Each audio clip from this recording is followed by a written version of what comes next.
Welcome to Jessie queen A to Z channel. இன்றைக்கி வந்து நம்ம ஓமப்பொடி எப்படி செய்யலான்னு பார்க்கலாம். அதுக்கு வந்து ஓமம் வந்து 2 ஸ்பூன் எடுத்து வாட்டரில் ஊற வச்சு அதை வந்து நல்லா மிக்சியில் அரைச்சி அதை எடுத்து வச்சுக்கலாம். அந்த ஓம தண்ணியை இப்போ பார்த்திங்கன்னா கடல மாவு 3 கப் ஆட் பண்ணிக்கிறோம்.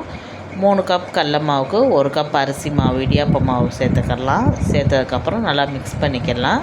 இப்போ தேவையான அளவு உப்பு 1 ஸ்பூன் ஆட் பண்ணிக்கிறோம். அடுத்து பார்த்திங்கன்னா பெருங்காயத்தூள் 1 ஸ்பூன் ஆட் பண்ணிக்கலாம். இப்போ வந்து கலருக்காக மஞ்சள் தூள் 1 ஸ்பூன் ஆட் பண்ணிக்கிறோம். இப்போ எல்லாத்தையுமே நல்லா மிக்ஸ் பண்ணிக்கலாம். பாருங்கள், ஓம வாட்டர் எடுத்து வச்சுக்கலாம். அதையும் இப்போ நம்ம இதோட சேர்த்து நல்லா மிக்ஸ் பண்ணிக்கிற போகிறோம்.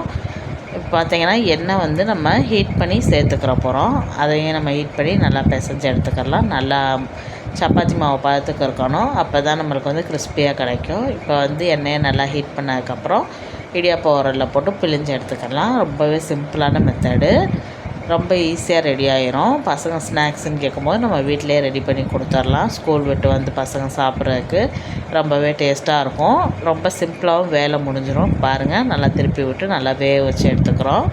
பாருங்கள், நல்லா வெந்ததுக்கப்புறம் அடுத்தது பிழிஞ்சு எடுத்துக்கலாம். அது மாதிரி ஒவ்வொன்றா பிழிஞ்சு எடுத்ததுக்கப்புறம் நம்ம பாருங்கள் கருவேப்பிலையை மட்டும் இதோட பொரித்து சேர்த்து லாஸ்ட்டாக நம்ம நல்லா மிக்ஸ் பண்ணி எடுத்து வச்சுக்கிற போகிறோம். அவ்வளோதான், ஓமப்பொடி வந்து ரெடி ஆயிடுச்சு. ரொம்பவே டேஸ்ட்டாக இருந்துச்சு.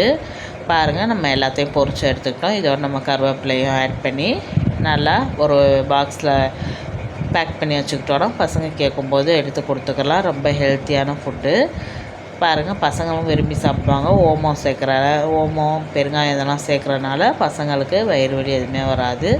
பாருங்கள், ரொம்ப கிறிஸ்பியாக இருந்துச்சு, ரொம்ப டேஸ்ட்டாகவும் இருந்துச்சு. நீங்களும் இந்த மாதிரி ட்ரை பண்ணி பாருங்கள். ரொம்ப விரும்பி சாப்பிடுவாங்க பசங்க. தேங்க்யூ ஃபார் வாட்சிங்.